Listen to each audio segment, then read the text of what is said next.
Nakagat ni Kalista ang labi sa pagkadismaya. Sa tuwing kakausapin niyang ama tungkol sa kanyang ina ay ganito ang lagi nitong sinasabi o kaya ay iniiba nito ang usapan. Malakas ang kutob niya na may sikretong itinatagong ama sa kanya. Kahit bata pa nang huli niyang makitang ina ay hindi niya inisip na isa itong kabit dahil napakabait nito at wala sa aura nito na kaya nitong mang-agaw na lalaking may pamilya na. Sige pa, paalam niya. Puno ng lungkot ang boses dahil sa muli bigo na naman siyang makakuha ng impormasyon tungkol sa kanyang ina. Iniwan niya ang painting na ibinigay ni Vincent sa kanyang ama at hinayaan yon sa pangangalaga nito. Pagkatapos nun ay dire-diretso siyang lumabas ng bahay. Hindi siya nag-aalala na baka may gawing masama ang mag-ina sa painting ng kanyang ina dahil ramdam niya na may pagtingin pa ang kanyang ama sa kanyang ina. Habang naghihintay ng bus, sa bus stop na malapit sa bahay nila, ay isang itim na Maybach ang huminto sa tapat niya. Napanganga siya sa gulat, kahit ang ibang katabi ay napahanga rin. Shit, bakit nandito na naman tong lalaki na to? Mahinang bulong niya habang nakatitig sa Maybach. Nang bumukas ang pinto ng passenger seat at bumaba si Arthur, ang assistant ni Vincent. Binuksan nito ang pinto sa likuran at minwestra na pumasok siya. Miss Callie, pinapasundo ka sa akin ni boss. At sabay daw kayong kumain ng dinner. Tumayo si Kalista sa upuan ng bus stop at ininda ang mga naiinggit na tingin ng ibang pasahero saka pumasok sa loob ng sasakyan. Nakahinga lamang siya ng maluwag nang makita na bukod sa driver ay wala ng ibang tao doon. Saan daw tayo pupunta?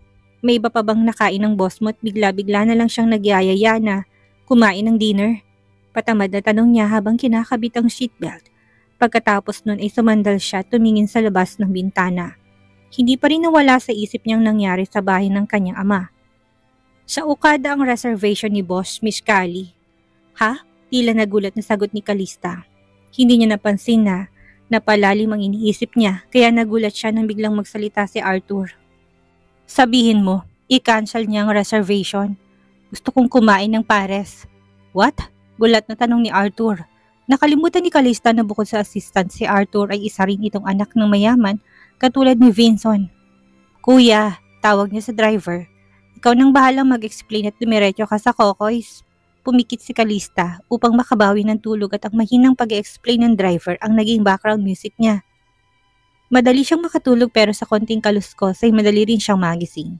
Habang natutulog siya ay tinawag ni Arthur si Vincent at sinabi ritong plano ng asawa nito. Sa buong buhay ni Vincent, hindi pa ito nakakakain ng pares, kaya alam ni Arthur na hindi ito sasang-ayon kay Kalista. Pero sinong mag-aakala na isang sabi niya lang ay kinansel na ni Vincent ang reservation sa mamahaling restaurant at sinunod ang gusto ng asawa? Wala bang private room dito? Ang unang tanong ni Vincent kay Kalista nang makapasok na sila sa loob ng maliit na restaurant. Maraming customer ang kumakain pero may ilang bakanting mesa at doon dumiretso sina Kalista at Vincent. Inalis ni Kalista ang tingin mula sa binabasang menu at nakataas ang kilay na sinulyapan si Vincent. Private room? May nakita ka ba? Nakangising tanong niya saka ipinagpatuloy ang pagpili sa menu. Habang naghihintay ng in-order ay bagot na bagot ang mukha ni Vincent. Hindi rin ito komportable dahil sa mainit at maingay na paligid. Hindi yun nagtagal dahil biglang may dumating at umupo sa tabi nila. Tito, Kali, hindi ko akalaing makikita ko kayo dito. Tumingala si Kalista mula sa binabasang reports sa kanyang cellphone nang marinig ang pamilyar na boses ni Natalie. Kasunod nito ay ang babaeng kulot ang buhok na kasama ni Vincent sa sisis kagabi at isa pang teenager na lalaki. Tumingin sa kanya si Vincent at pasimpleng sumagot. Gusto niyang kumain ng pears. Mahinang napatawa si Kalista dahil ang pagkabigkas nito ay pears, imbis na pares. Pero ang dalawang kasama ni Natalie ay nagulat sa sagot ni Vincent dahil lang sa gustong kumain ni Kalista ng pares. Ang isang Vincent Alcaraz ay nagpakababa para samahan itong kumain. Namamanghang tumingin sa kanya si Natalie. Kali, ikaw lang ang nag-iisang babae na mapakain si Tito ng pares. Akalain mo yun?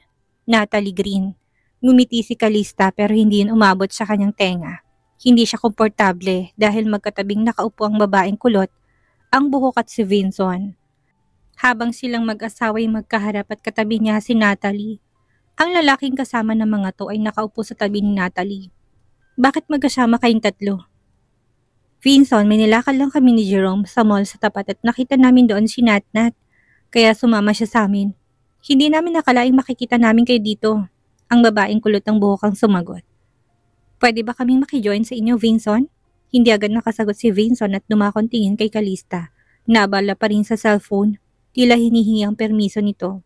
Nang mapansin niya na nakatingin sa kanya si Vinson ay inalis niya ang tingin sa cellphone at tinanguan nito. No problem, let them join. Kaswal na sagot niya. Nang makita kung paano interaksyon nilang dalawa, lumilim ang mukha ng babaeng kulot ang buhok. Tila hindi dito nagustuhan ang ginawa ni Vinson kay Calista. Guys, I will edit the last few chapters kasi dapat ninyong assistant ay Arthur. Hindi sure.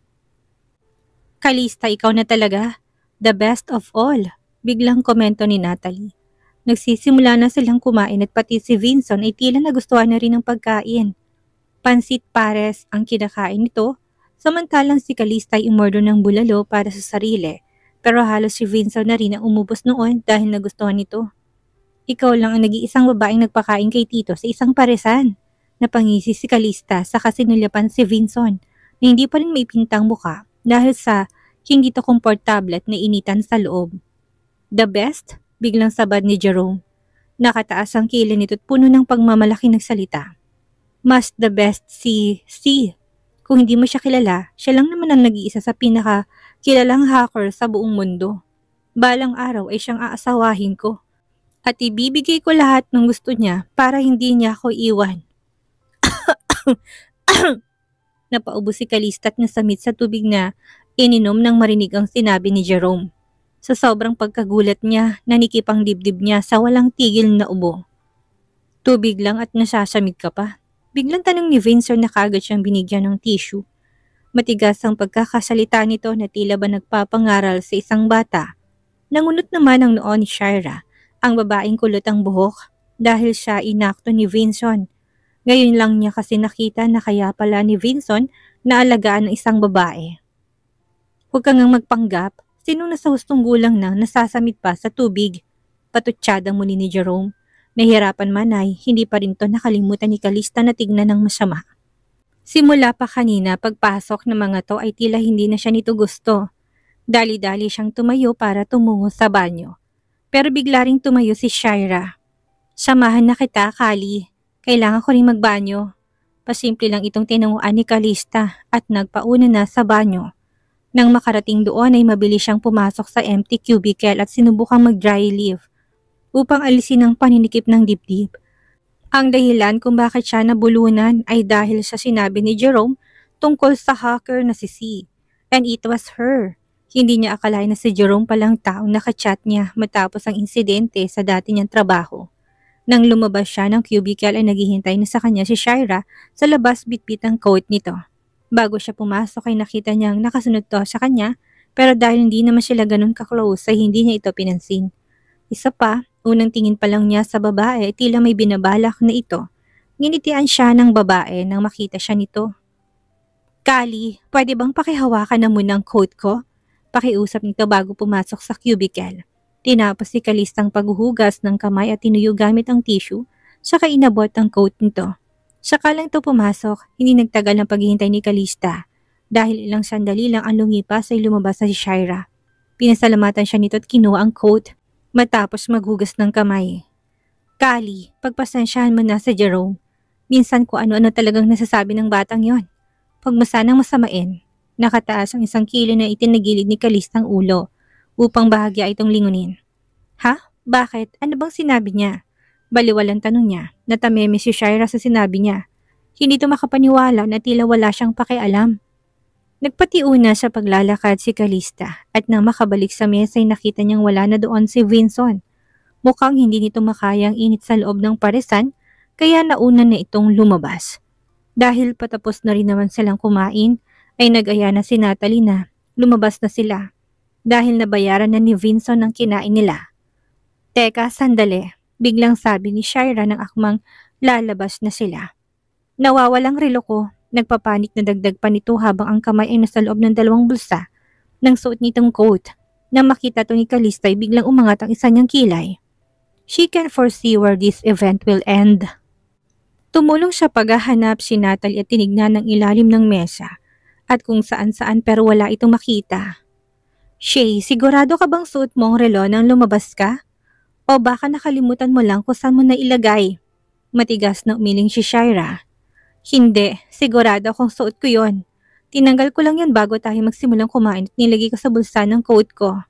Her expression looked more worried but Kalista didn't buy any of it. Kitang-kita niya kung gaano kapekeng kadramahan nito pero hindi siya nagsalita at nanatili sa pagmamasid. Titingnan niya kung hanggang saan ang kasinungalingan ng babaeng ito. Nat, anong gagawin ko? Mahalaga sa akin ang relong yon. Dahil ipinamana pa sa akin yun ni Lolo. Yun ang huling bagay na ibinigay niya sa akin bago siya namatay. Dagdag pa ni Shaira. Nakaramdam ng awa si Natalie kaya lalo pa ito nagpursige sa paghahanap. Huwag kang mag-alala, Shay. Tutulungan ka naming maghanap. Sumali na rin sa paghahanap si Jerome pero bigla itong minaalala at nilingon si Kalistang puno ng pagdududa. Hindi ba't ikaw ang huling kasama ni Shaira na pumasok sa banyo? At naikwento niya rin na pinahawak niya sa yung coat niya. Tumango si Kalista pero walang emosyong makikita sa muka. Oo, tama ka. Bakit? Naningkit ang mga mata ni Jerome at agad siyang dinuro.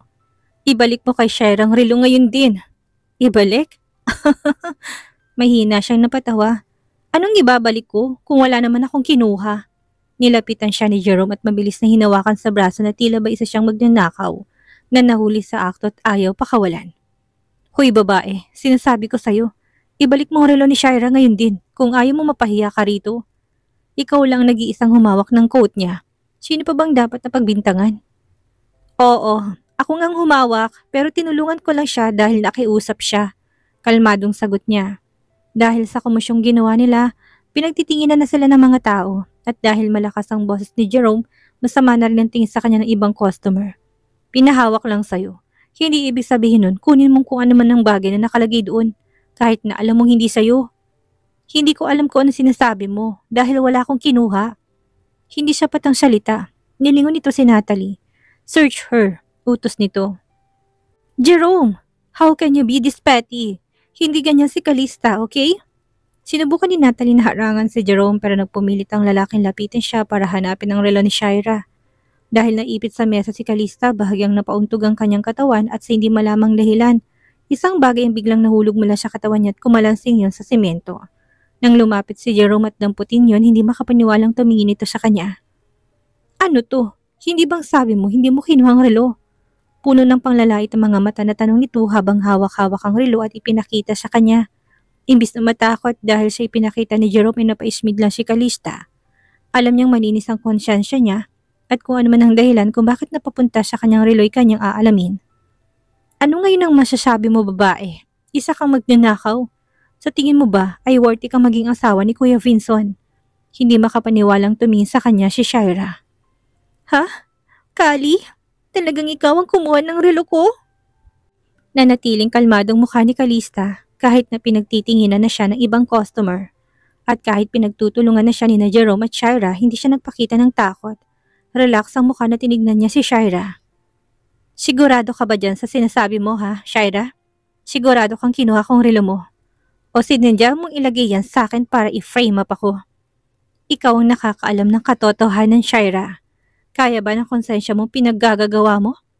Inosenteng tumingin sa kanya si Shaira at sumagot. Wala akong alam sa sinasabi mo, Kali. Bakit ko naman ipapahiya ang sarili ko at gagawin ng bagay na binibintang mo? Nagkibit ng balikat si Kalista tumalukip-kip. Bahagyang naningkit ang kanyang mata habang nakatingin dito. Tama ng dahilan babae. Klarong-klaro naman na nanggaling sa'yo mismong relo. Ibig sabihin nun, kinuha mo yun sa coat ng Ate Shaira. Malakas sa sabi ni Jerome. Umikot ang mata ni Kalista. This boy is really making her blood boil. Hindi niya alam kung bakit galit na galit ito sa kanya samantalang wala naman siyang ginagawa dito. Dahil sa komosyon, nagbulong-bulungan ng mga tao sa paligid at binigyan ng masasamang tingin si Kalista dahil sa ginawa niyang pagnanakaw kuno. Pero kahit na ganun pa man, hindi na walang lamig ng ulo niya. Habang tinitignan ang mga ito'y inaantok lang siyang lalo. Marami na siyang napagdaan ng hirap at niwala sa katitingnon ng kinakaharap niya ngayon. Anong kaguluhan to? Ang malamig at striktong boses ni Vinson ang biglang pumailan lang sa buong restaurant. Gaano man kaingay ang paligid ay pang maibabaw ang makapangyarihang boses nito. Tito, si Natalie ang unang lumapit dito. Pinagbibintangan ni Jerome si Kali na siyang kumuha ng nawawalang relo ni Ate Shaira. Agad na sumbong dito ng pamangkin. Hindi pa man nakasagot si Vincent ay kagad nang sumabat si Jerome. Mali ka, Natnat. Kitang-kita naman ng lahat na nahulog mula kay Kalista ang relo ni Ate Shaira. Paano naging pagbibintang yun? Bumaba ang tingin ni Vincent kay Kalista at nanikit ang mga matang nagtanong. Totoo ba ang sinasabi ni Jerome? Kinuha mong relo ni Shaira? Nang marinig ang tanong ng asawa ay kaagad na umangat ang isang kilay ni Kalista at patuya itong tinanong. Pinaghihinalaan mo rin ba ako? Alam niyang peke lang ang kasal nila at hindi ganong kalalim ang tiwala ni Vincent sa kanya kumpara kay Shaira at Jerome na matagal na nitong kakilala. Pero kahit na disappointment si Kalista, hindi niya ipinakita sa harapan kay Vincent. No, hindi akong kumuha. Nawalang talim sa mata ni Vincent at nilahad ang palat sa kanya. Tayo na kung ganun, aya nito. Sandali, pigil ni Jerome, nilingon to ni Vincent. Bakit, may sasabihin ka pa? Kuya Vincent, paano mo maatim na pakasalan na magnanakaw na babaeng yan? Magnanakaw? Ulit ni Vincent. May nawala ba? Hindi ba't hawak mo ng relo ni Shaira? Walang emosyon na sabi ni Vincent at muling tinalikuran ng dalawa. Agad namang sumunod sa kanila si Natalie. Bago pa sila makalabas ng pinto'y muli silang napahinto dahil sa sigaw ni Shaira. Sandali, Kali! Pigil nito at mabilis na naglakad patungo sa kanila. Hawak ang relo na kinuha mula kay Jerome. Sa pagkakataong ito'y si Kalista na lumingon kay Shaira. Why? Hindi mo pa rin matanggap na hindi nagtagumpay ang plano mong set up ako? Nakaangat ng kilay na tanong niya. Kung hindi agad dumating si Vincent ay nabigyan na niya ng sampal ang babae. Sa lahat ng ayaw ni Kalista ay ang mapagbintangan ng mga bagay na hindi naman niya ginawa. Hindi. Gusto ko lang sabihin sa'yo na kung gusto mong ganitong relo, ay ibibigay ko na lang sa'yo. Eto oh, kinuha nitong palad niya at nilagay ang relo. Kalista laughed softly but full of malice. She was insulted. Hindi niya kailangan ng ganito dahil masigit pang maganda at mamahalin ang relong pagmamay-ari niya. Salamat kung ganun. Peking iting saad niya bago binalingan si Vincent. Asawa ko, kung gusto ko ba ng ganitong relo ay bibilihan mo ako? Nakausli ang labi at naglalambing na tanong niya. Mahinang tawang narinig niya mula sa labi ni Vincent bago to sumagot. Sure, kahit ilan pa, basta gusto ng asawa ko. Puno ng satisfaction na tumango si Kalista. Saka naglakad pabalik sa isang mesa kung saan may malaking bowl ng bulalo na hindi naubos ng customer at walang salitang inuhulog doon ng relo ni Shaira. Pagkatapos ay kaswal na naglakad pabalik sa tabi ni Vincent na parang walang nangyari. Samantala, ang mga nanonood sa kaganapan ay napaawang ang labi dahil sa ginawa niya. Kung talagang ninakaw niyang relo ay bakit kailangan pa niyang ihulog yun sa maduming sabaw? Nagpatiunang lumabas si Kalista, kasunod si Natalie, habang si Vincent ay nanatili sa pintuan dahil pinigilan siya ni Jerome. Kuya Vincent, sandali. Bakit tinayaan mo babae yun na ihulog ang relo ni Ate Shaira sa maduming sabaw? That watch has been given to her. Pagmamayari niya na kaya malaya na siyang gawin kung anong gusto niya. Walang emosyong sagot ni Vincent. At ang babae yun ay asawa ko at may pangalan siya. Kalista Hope. Can you remember that? Dagdag pa niya. Naglakad siya palabas ng maliit na restaurant upang sundan ng asawa. Ilang hakbang pa lang nagawa niya ay narinig niya na muling nagsalita si Jerome. Kung ang Kalista na yun ang asawa mo, ano naman ang ate ko ha? Kuya Vincent? Nahinto sa paglalakad si Vincent pero hindi siya sumagot. Hindi niya nilingon ng binatilyo saka muling nagpatuloy sa paglalakad hanggang makapasok sa naghihintay na sasakyan. Habang nasa daan pauwi sa bahay ni Vincent ay nakatanggap ng text messages si Kalista. Galing sa hindi kilalang number. Kalakip nun ay ang litrato niya at ni Vincent na magkasamang papasok ng restaurant na pinanggalingan nila. Napangisi siya, someone is bringing trouble for me ha? Bulong niya sa sarili. Dahil nakatuon ang pansin niya sa cellphone ay hindi niya napansin na nakatitig pala sa kanya si Vincent. Nang makita siya nitong nakangisi habang nakatingin sa phone ay dumilim ang mukha nito. What? Does your man make you happier than being with me? Napapitlag si Kalista at nawalang ngisi na nakapaskil sa labi. Ang maganda niyang mukha ay nangulubot ng nilingon ng asawa. Oo, bakit? May reklamo ka? Pangasar niya. Lalong dumilim ang mukha ni Vincent at tumalim ang mga mata. Tinilikuran siya nito hanggang makarating sila sa bahay. Hindi na ito umimik. Binaliwalay ni Kalista. Wala siyang idea kung bakit galit na naman ito. Hindi niya yun binigyan ng pansin at tahimik na bumaba ng sasakyan sa kadere-derechong pumasok sa kabahayan. Nagpapasalamat siya at hindi siya naabutan ng lola ng asawa at baka kung ano-anong herbal na pagkain na naman ang ipapakain nito sa kanya. Kinabukasan ay maaga siyang umalis upang katagpuin na lalaking nagpadala ng mensahe sa kanya.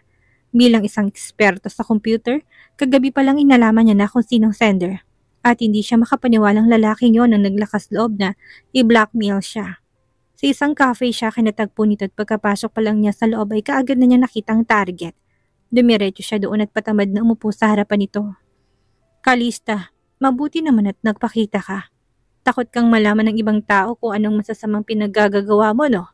Lalo na't isang maimpluwensyang tao si Mr. Vincent Alcaraz. Team manager. Scratch that.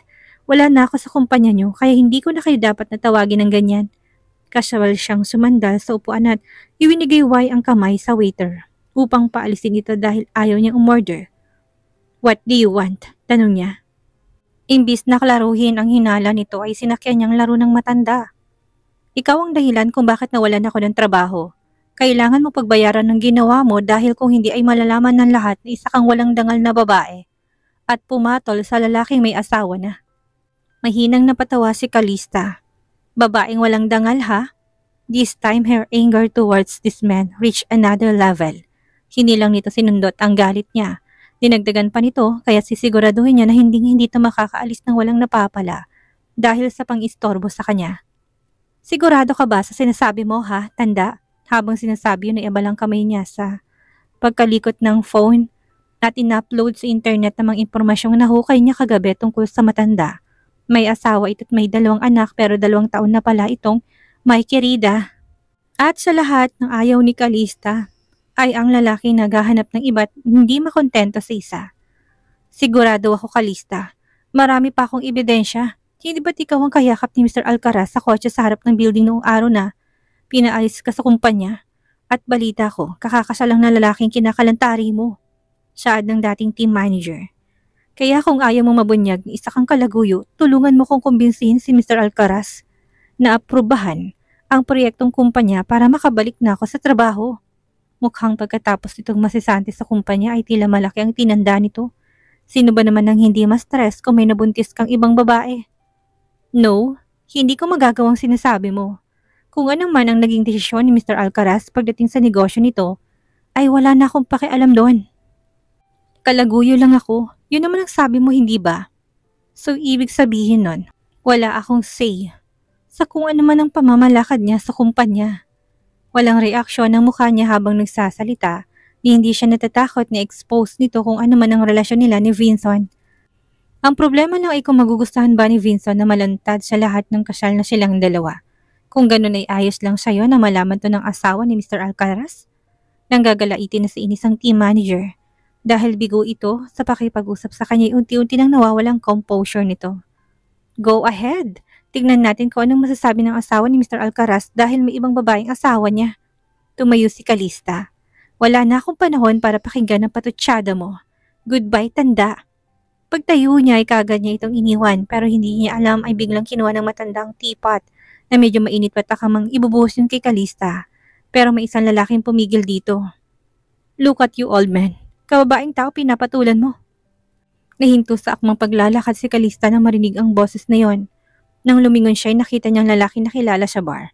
Ang makulit na lalaking gusto magbigay sa kanya ng alak. Kung hindi nito napigilan ng matandang buhusan siya ng mainit na tsaa, ay siguradong nabalian niya ng matanda.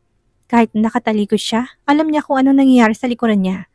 Dahil nabisto'y galit nilapag ng dating team manager ang teapot sa mesa sanhi upang matapon ang ibang laman nun saka nagdadabog na umalis. Bago nun ay hindi nito nakalimutang bantaan si Kalista na binaliwala naman niya. Why are you here? At bakit ginugulo ka ng lalaking yon? Biglang tanong ng lalaking makaalis ng matanda. Bakit naman kailangan kong sabihin sa iyong dahilan kung bakit ako nandito? Nakairap na sagot niya saka ito tinalikuran.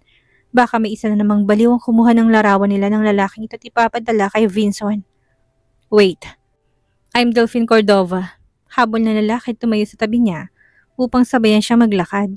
Biglang huminto sa paglalakad si Kalista, hindi para sagutin ito kundi dahil tumunog ang phone niya. Bakit, Thor? Boss, Katatanggap ko lang ng balita na may 2 painting ng Moon Lover na nakadisplay ngayon sa exclusive museum ng mga Cordova. At ang imbitadong tao lang ang pwedeng makapasok. Tuluyang napahinto sa paglalakad si Calista, tiningal ang lalaking katabi. Is this a coincidence? Or fate that tied them together to be met and bonded? Habang nakalapat ang phone sa tenga niya, itinanong niyang lalaki. Are you one of those who can access the entrance in Cordova Museum? Diretsang tanong niya. Boss, nagtatakang tanong ni Thor na buong akala nito ay siyang kausap. Tinuro ni Delphine ang sarili. Me? Tumango siya.